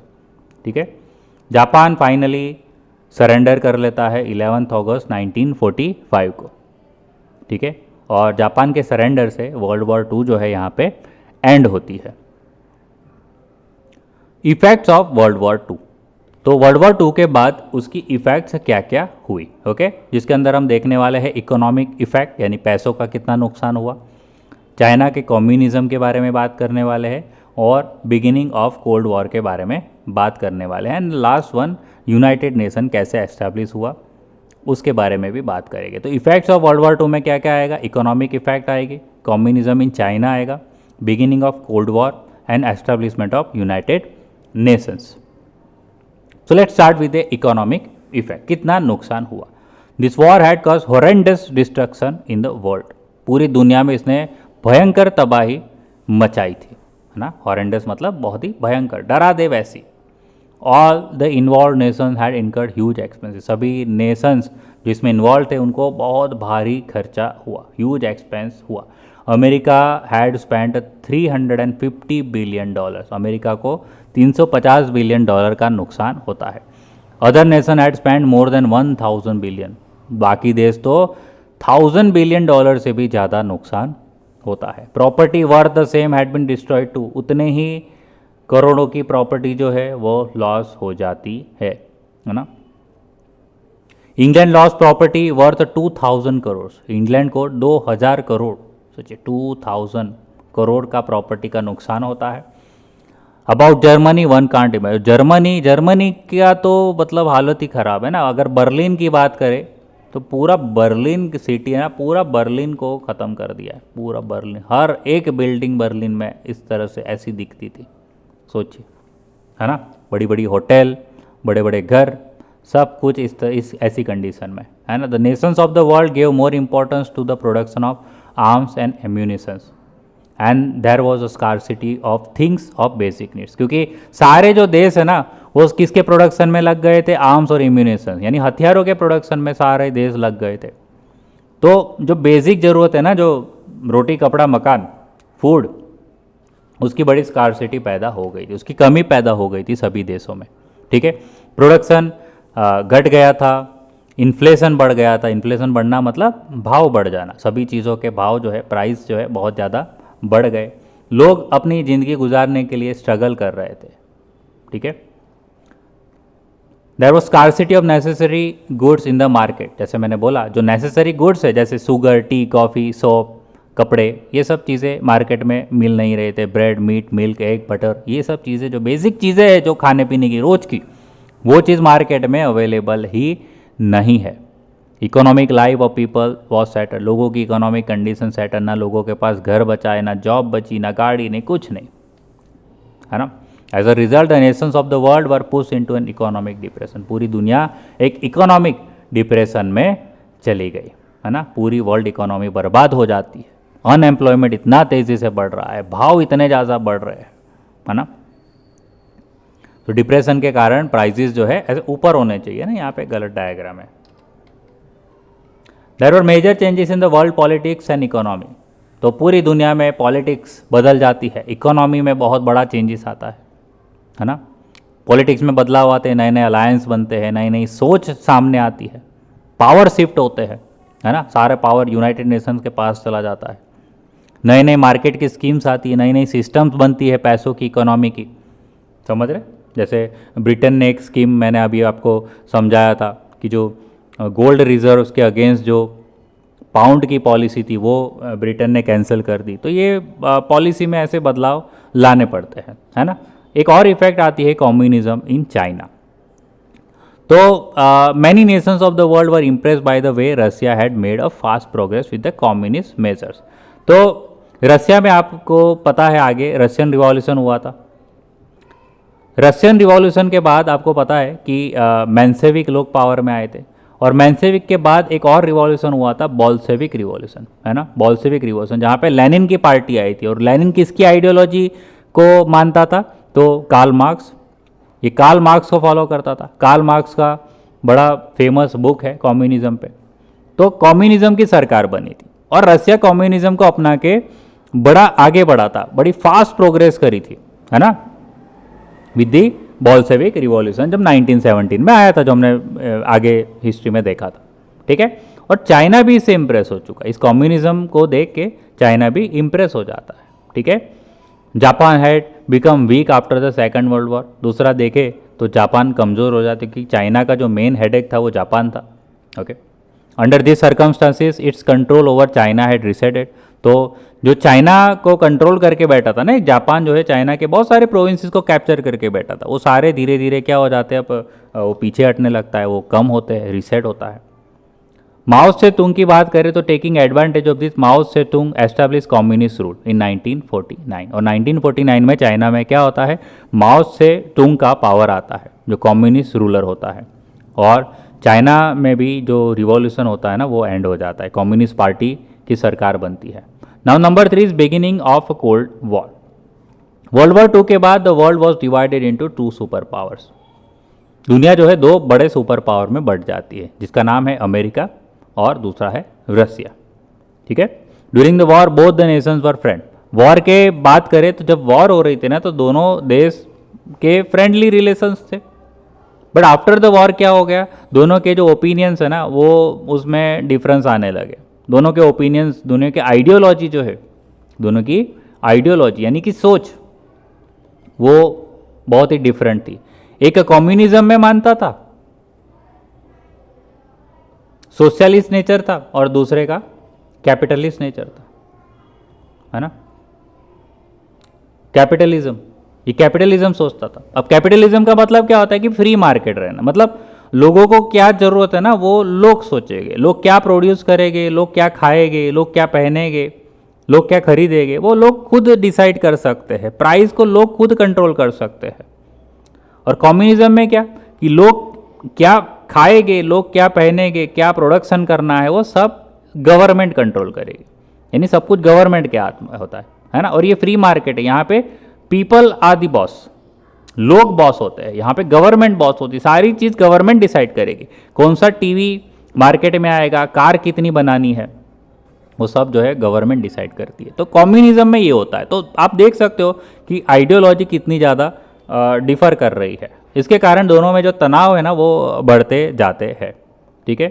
अमेरिका डेमोक्रेटिक है, यानी डेमोक्रेसी का मतलब आपको पता है, लोगों में लोग जो होते हैं डेमोक्रेसी में मेन उनके हाथों में पावर होता है। फ्रीडम देना लोगों को, डेमोक्रेसी, कैपिटलिज्म, ये सब मानता था। जबकि कम्युनिस्ट सरकार क्या मानती थी, तो ये कम्युनिज्म में मानती थी, है ना। Thus the democratic America and the communist Russia became mutually opposite group। ये दोनों एक दूसरे के सामने आ गए, खिलाफ हो गए, ठीक है।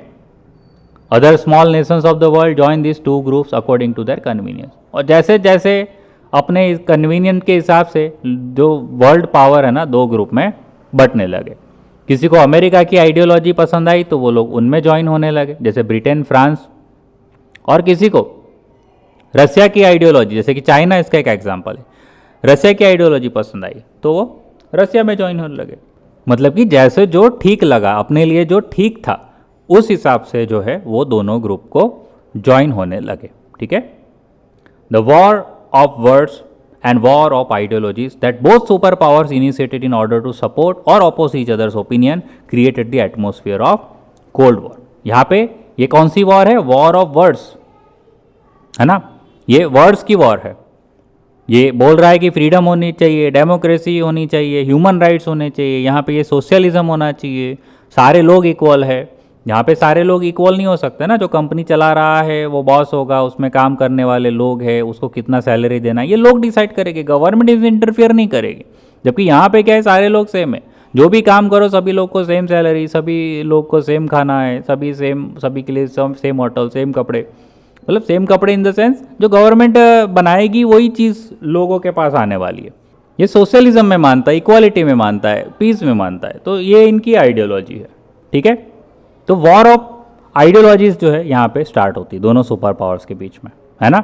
एक सपोर्ट कर रहा है कुछ ओपिनियन को, एक अपोज कर रहा है एक ओपिनियन को, दूसरे के ओपिनियन को अपोज करने लगे। और इससे क्या होने लगा? कोल्ड वॉर की सिचुएशन क्रिएट हुई। Many times the situation of the third world war seem to be create. और कभी कभी ऐसे भी टाइम आ गया कि भाई तीसरा विश्व युद्ध भी एकदम कगार पे आके रुक गया था ना। The third world war was on the brink to happen, बस होने ही वाला था, on the verge of happening. अब हम बात करेंगे formation of United Nation. At the end of first world war the League of Nation was form in order to establish world peace. आपको पता है फर्स्ट वर्ल्ड वॉर के बाद क्या होता है? लीग ऑफ नेशंस जो बनता है, इसको बनाने का मेन कारण होता है कि पूरी दुनिया में शांति रहे। But the fact that the world war two occurred meant that the league of nations was fair. But शांति बनाए रखने का इसका टारगेट था, बट उसके बावजूद जो है वो वर्ल्ड वॉर 2 होता है। इसका मतलब सीधा सीधा है लीग ऑफ नेशन है अपने गोल में फेल हो गया है। तो eight the end of world war 2 होता क्या है? 24 अक्टूबर 1945 यूनाइटेड नेशंस वॉज एस्टैब्लिश, है ना। वर्ल्ड वॉर 2 के बाद 24 अक्टूबर 1945 में यूनाइटेड नेशन एस्टैब्लिश होता है। इसका पर्पस होता है कि पूरी दुनिया में शांति रहे, पीस रहे, सिक्योरिटी रहे और सब पूरी दुनिया को एग्जिस्ट करे, यानी सब साथ मिलके रहे, ना कि सब लोग एक दूसरे से झगड़े। इसलिए यूनाइटेड नेशन एस्टैब्लिश किया जाता है। उसका जो हेड क्वार्टर है वो न्यूयॉर्क में है। ये जो हेड क्वार्टर है इसका कहाँ है? न्यूयॉर्क, यानी कि अमेरिका में। The American President Roosevelt made 4 important announcements regarding freedom while giving his message to American Congress with the intention of human freedom, peace and security। यहाँ पे अमेरिका के जो प्रेसिडेंट है रूजवेल्ट, वो अनाउंस करते हैं किसके बारे में? फ्रीडम के लिए। और अपना मैसेज जो है अमेरिकन कांग्रेस को वो देते हैं एक इंटेंशन से कि ह्यूमन जो है वो फ्रीडम में विश्वास रखे, शांति में और सिक्योरिटी में विश्वास रखे। अमेरिका हर एक एफर्ट्स करता है यूनाइटेड नेशन को एस्टैब्लिश करने का, ठीक है। उन्होंने सारे एफर्ट्स ऑलरेडी बिगिन कर दिए थे from the time it join the second world war. Second world war में ज्वाइन जब होता है ना, तो तभी से उसने दिमाग में ये सोच बना ली थी कि भाई एक वर्ल्ड में एक ऐसी बॉडी होनी चाहिए जो शांति के लिए, सिक्योरिटी के लिए काम करे। ओके, तो 4 फ्रीडम की उसने बात करी थी, जिसमें freedom of speech and thought था। मतलब जो लोग जो है वो चाहे वो बोल सकते हैं, अपनी सोच को रख सकते हैं, अपने आप को एक्सप्रेस कर सकते हैं। फ्रीडम ऑफ रिलीजन, अपना धर्म को चूज़ कर सकते हैं।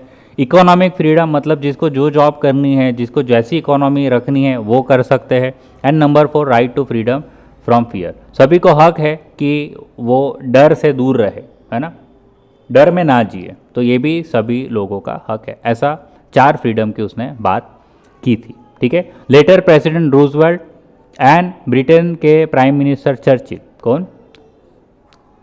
प्रेसिडेंट रूजवेल्ट और ब्रिटेन के प्राइम मिनिस्टर चर्चिल, ये 8 पॉइंट एग्रीमेंट तैयार करते हैं जब वो एक शिप पे होते हैं, कहाँ पे, अटलांटिक ओशन में।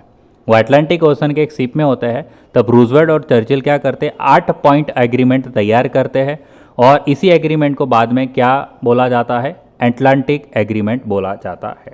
इसको क्या बोला जाता है, अटलांटिक एग्रीमेंट। इसमें क्या क्या मैटर होते हैं, इस एग्रीमेंट में क्या क्या डिस्कस किया होता है, मेन जो इंपॉर्टेंट मैटर है, तो पहला है कि maintaining freedom and sovereignty of every nation. सभी देश जो है वो अपना फ्रीडम को मेंटेन रखेगी और अपने वो जो है सोवरेन रहेगी। सोवरेन मतलब स्वयं शासित, यानी कि एक जैसे इंडिया है तो वो अपने आप को खुद रूल करेगा, कोई दूसरा देश इसको रूल नहीं करेगा। दैट इज़ इंडिया सोवरेन है और इसको बोलेंगे इंडिया की सोवरेंटी। वैसे तो सभी देश का ये हक है, सभी देश का फ्रीडम का और सोवरेंटी का हक है। सभी देश को पीस मेंटेन रखनी है, सिक्योरिटी मेंटेन रखनी है, सब देश सिक्योर रहे। ऐसा नहीं कि कोई भी देश किसी दूसरे देश पे अटैक कर दे जब मन चाहे तब। सोशल और इकोनॉमिक वेलफेयर के बारे में काम करना है, लोगों का सोशली वेलफेयर करना है, इकोनॉमिकली वेलफेयर करना है। डिसआर्मामेंट की पॉलिसी पे बात करनी है कि लोग हथियार कम बनाए, लोगों की भलाई के ज़्यादा काम करें। तो ये सब कुछ ऐसे एग्रीमेंट है, ऐसे 8 पॉइंट एग्रीमेंट है जिसमें यहाँ पे मेन चीज़ें दे दी है आपको। Okay, now steps toward the formation of United nation. The foreign minister, तो कैसे यूनाइटेड नेशन बना उसके बारे में हम बात करने वाले हैं। तो फॉरेन मिनिस्टर किसके, ब्रिटेन के, है ना, यूनाइटेड किंगडम के फॉरेन मिनिस्टर, अमेरिका के फॉरेन मिनिस्टर, यूएसए, रसिया के और चाइना के, रसिया, यूएसएसआर और चाइना के, ये सबके जो फॉरेन मिनिस्टर है वो कहाँ मिलते हैं, मॉस्को में। मॉस्को कहाँ है, रसिया में, है ना। रसिया में इनकी मीटिंग होती है, किसके लिए होती है सर, वर्ल्ड पीस के लिए, और इसको बोला जाता है मॉस्को डिक्लेरेशन। क्या बोला जाता है, मॉस्को डिक्लेरेशन। यानी ब्रिटेन के, अमेरिका के, रसिया के और चाइना के फॉरेन मिनिस्टर मॉस्को में मीटिंग रखते हैं वर्ल्ड पीस के लिए, इसको बोला जाता है Moscow declaration. In November 1943 3 super powers held a conference in Tehran. 3 super power November 1943 में मीटिंग रखते हैं, ठीक है, उसको बोला जाता है तेहरान कॉन्फ्रेंस। नवंबर 1943 की बात है, ठीक है। The representatives of 50 nations prepared the agreement for the United Nation in Washington, सितंबर 1944। और सितंबर 1944 में एक वॉशिंगटन कॉन्फ्रेंस होता है जहां पे 50 देश जो है वो एक एग्रीमेंट प्रिपेयर करते हैं, है ना, किसके लिए, यूनाइटेड नेशंस के लिए। तो finally on October 24, 1945 51 member Nations जो है वो डिक्लेयर कर देते हैं establishment of the United nation. सब लोग एग्री करते हैं, 51 जो देश है वो एग्री करते हैं कि भाई यूनाइटेड नेशन बनना चाहिए और इस तरह से इसके टर्म्स एंड कंडीशंस होने चाहिए, है ना। ये होता है अक्टूबर 24, 1945 में, और इंडिया भी इसका हिस्सा होता है। India is also proud member of the United Nations. तो आज यूनाइटेड नेशन कैसा है हम उसके बारे में बात कर लेते हैं, ठीक है। तो since 24 October is celebrated as United Nations day all over the world. तब से 24 अक्टूबर जो है वो यूनाइटेड नेशंस डे के तौर पे पूरे दुनिया में मनाया जाता है। Presently 193 nations are members of the United Nations. 51 member से ये स्टार्ट हुआ था, आज पूरी ऑल ओवर द वर्ल्ड में 190 देश जो है इसके मेंबर है। यूनाइटेड नेशन के ऑर्गन्स की बात करें तो इसके अंदर आता है जनरल असेंबली। यूनाइटेड नेशन के ऑर्गन्स, तो number 1 is general assembly, number 2 is security council, number 3 is economic and social council, number 4 is trusteeship council, number 5 is international court of justice and number 6 is secretariat. Okay, video को pause करके सारे नाम को आप याद रख लीजिए तो बेटर रहेगा। वापस से मैं रिपीट करना चाहूँगा, general assembly, security council, economic and social council, trusteeship council, international court of justice and secretariat. तो इंटरनेशनल कोर्ट ऑफ जस्टिस है ना, ये 5 नंबर वाला, दिस वन, ये कहाँ पे सिचुएटेड है, ये नेदरलैंड में है, नेदरलैंड के हेग में। ओके, ये कहाँ पे है international court of justice, Netherland के हेग में। बाकी सारे जो काउंसिल्स है, ये बाकी सारे जो काउंसिल्स है वो कहाँ पे है, अमेरिका के न्यूयॉर्क में है, ठीक है। तो लोकेशन आपको यूनाइटेड नेशन का पूछे तो यूनाइटेड नेशन के ऑर्गन्स होते हैं, तो यूनाइटेड नेशन का मेन जो जगह वो कहाँ है, न्यूयॉर्क, अमेरिका। बट इसका एक जो ऑर्गन है ना, यानी इंटरनेशनल कोर्ट ऑफ जस्टिस, वो कहाँ है, नेदरलैंड हेग में है। ओके, सो चलिए स्टार्ट करते हैं जनरल असेंबली से। तो सबसे पहले इसके बारे में आपको क्या पता होना चाहिए, जो बिगेस्ट ऑर्गन है यूनाइटेड नेशन का वो क्या है, general assembly. It's the biggest organ, number 1। It includes the representatives of all member Nations. इसमें सारे जो जितने भी मेंबर नेशंस है सबके रिप्रेजेंटेटिव इसमें आके बैठते हैं, ठीक है। Every nation can send maximum 5 representatives. हर एक देश कितने मैक्सिमम रिप्रेजेंटेटिव को भेज सकते हैं, 5। यानी सपोज इंडिया है तो इंडिया के 5 लोग जा सकते हैं, 5 रिप्रेजेंटेटिव जा सकते हैं, ठीक है। During election 1 vote for each country is counted. और 5 लोग जाके 5 वोट नहीं काउंट होंगे, जैसे इंडिया में इंडिया का एक ही वोट काउंट होगा, ठीक है, अगर कोई भी इलेक्शन हुआ यहाँ पे वोटिंग हुआ तब, ओके। नाउ ये काम क्या करता है, जनरल असेंबली का फंक्शन क्या है, let's see. It can discuss, advise, suggest और recommend on any matter related to international relations. दो देश के बीच में, कंट्री 1, कंट्री ए और कंट्री बी के बीच में क्या रिलेशंस है वो डिस्कस करता है, एडवाइस करता है, सजेस्ट करता है और रिकमेंडेशन देता है दोनों के रिलेशंस के बारे में, ठीक है। दूसरा, it accepts the budget presented by the secretary general every year and allocates the expenses. इसका काम क्या है, बजट को एक्सेप्ट करना, है ना। जो कौन प्रेजेंट करता है, सेक्रेटरी जनरल। हर साल एक सेक्रेटरी जनरल जो है वो बजट पेश करता है कि भाई इतना करोड़ समथिंग रुपीस जो है, रुपीस नहीं मतलब डॉलर ही है, तो इतने पैसे जो है वो है हमारे पास। तो फिर ये क्या करता है, बैठ के एलोकेट करता है भाई किस काम में लगाना है, इस पैसे को किस काम में लगाए, पूरी दुनिया के वेलफेयर के लिए कहाँ कहाँ काम पे लगाना है। ये सॉल्यूशन फाइंड करने की कोशिश करता है कि कोई देश जो है उसमें कोई इकोनॉमिक प्रॉब्लम चल रहा है ना, कोई देश जो है ठीक से काम नहीं कर पा रहा, इकोनॉमिकली प्रॉब्लम है, कोई देश में ह्यूमन राइट्स की प्रॉब्लम चल रही है, किसी देश में आर्मामेंट का प्रॉब्लम है तो उसको डिसआर्मामेंट के लिए मनाना, और बाकी जो भी इंटरनेशनल मैटर्स है, डिस्प्यूट्स है, उसको वो सॉल्व करने की यहाँ पे कोशिश करता है। और ये जो भी डिसीजन लिया जाता है वो 2/3 मेजोरिटी से डिसीजन लिया जाता है। कितनी मेजोरिटी होना चाहिए, 2/3 मेजोरिटी होना चाहिए, ठीक है, जनरल मैटर्स में, है ना। ना दूसरा ऑर्गन है सिक्योरिटी काउंसिल। अब नाम से ही आपको पता है सिक्योरिटी, ओके।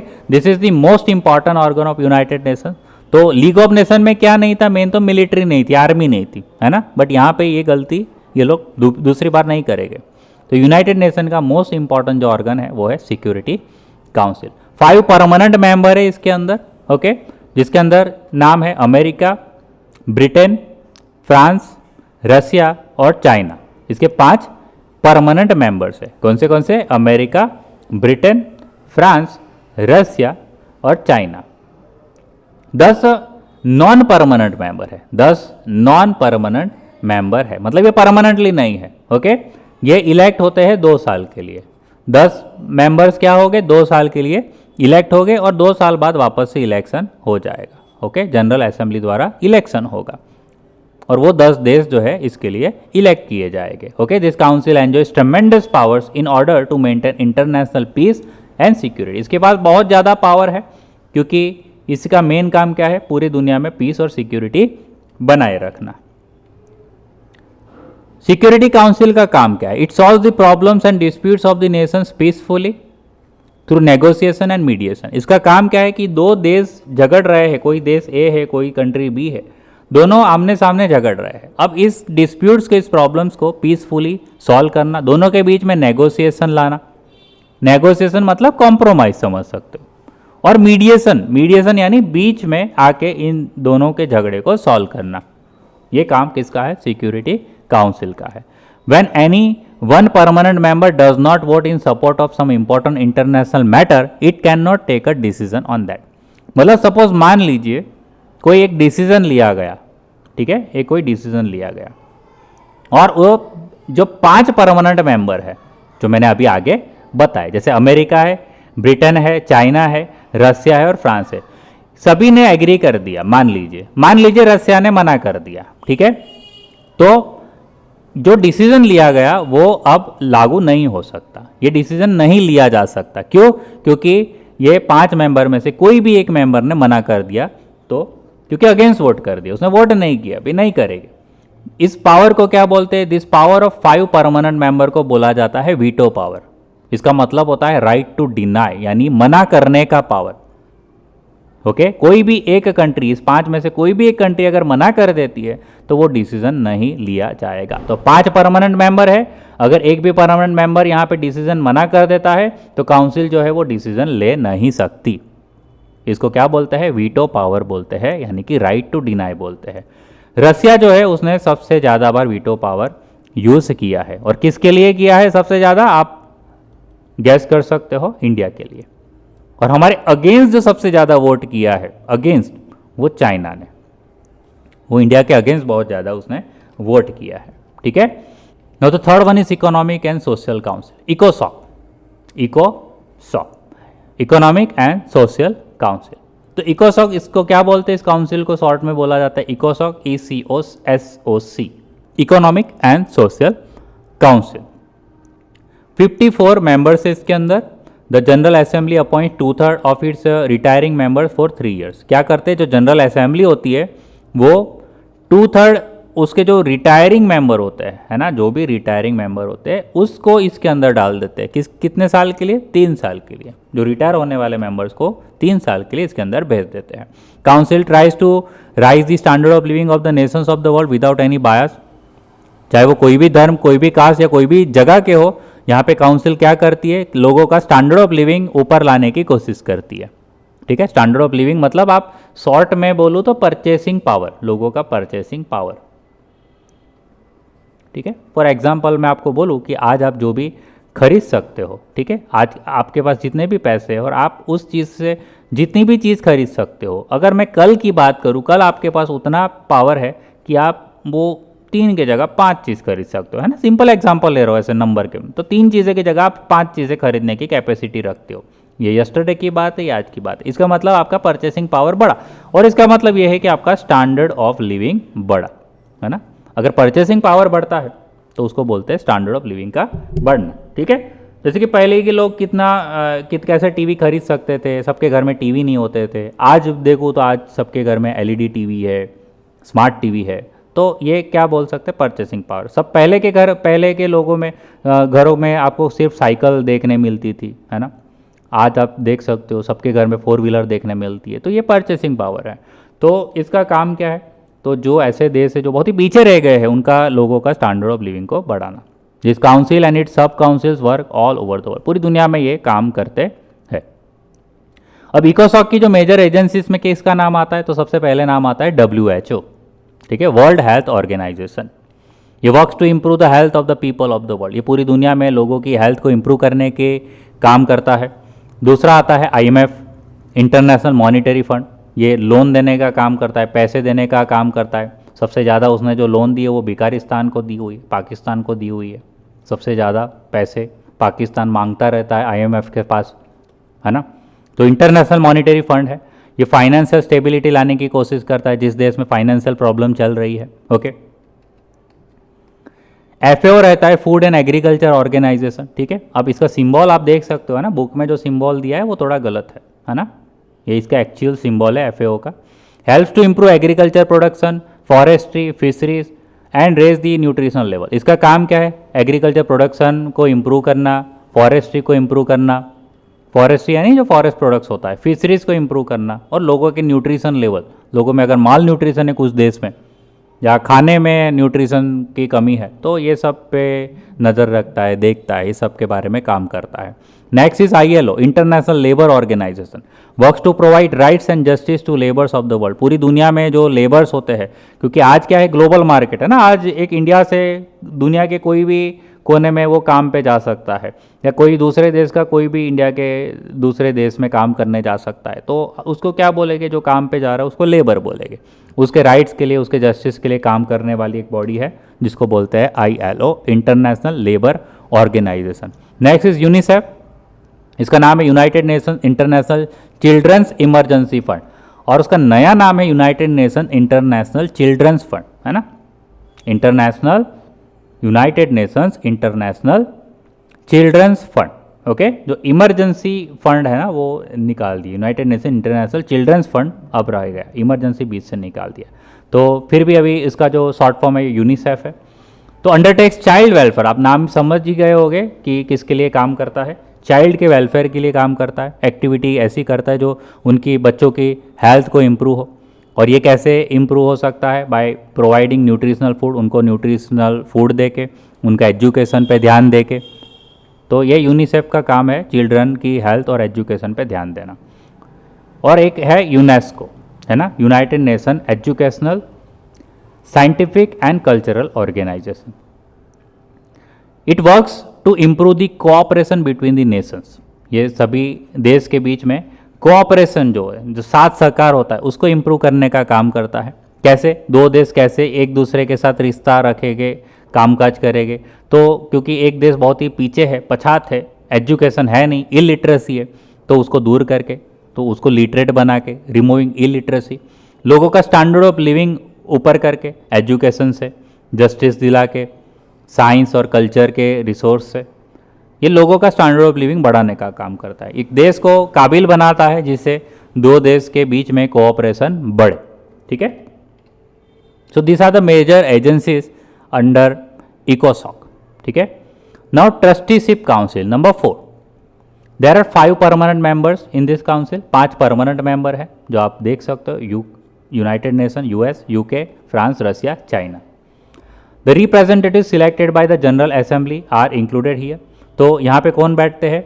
तो वो सारे रिप्रेजेंटेटिव्स बैठते हैं जो जनरल असेंबली में सिलेक्ट होके आते हैं। ठीक है। इट ओवरसीज मैटर्स, ये क्या देखता है?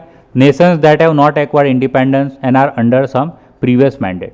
तो ये इन देशों पे ध्यान देते हैं जो अभी भी आज़ाद नहीं हुए, अभी भी इंडिपेंडेंट नहीं है, अभी भी किसी देश के अंडर काम कर रहे हैं, किसी देश की गुलामी कर रहे हैं। ठीक है। और किसी देश के टर्म्स एंड कंडीशन पे जी रहे हैं।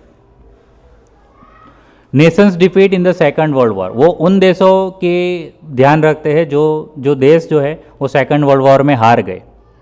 ठीक है। ये उस मैटर को ध्यान में रखता है जो लोगों का सोशल, इकोनॉमिक और पॉलिटिकली डेवलपमेंट हो। तो ये था trusteeship council. Okay. And 5th is international court of justice. जैसे पहले भी बात हुई, इसका जो हेडक्वार्टर है वो नेदरलैंड हेग में है। इसमें 15 जज बैठते हैं, टोटल 15 जजेस आर देयर, और उसको 9 साल के लिए अपॉइंट किया जाता है। वो क्या करता है?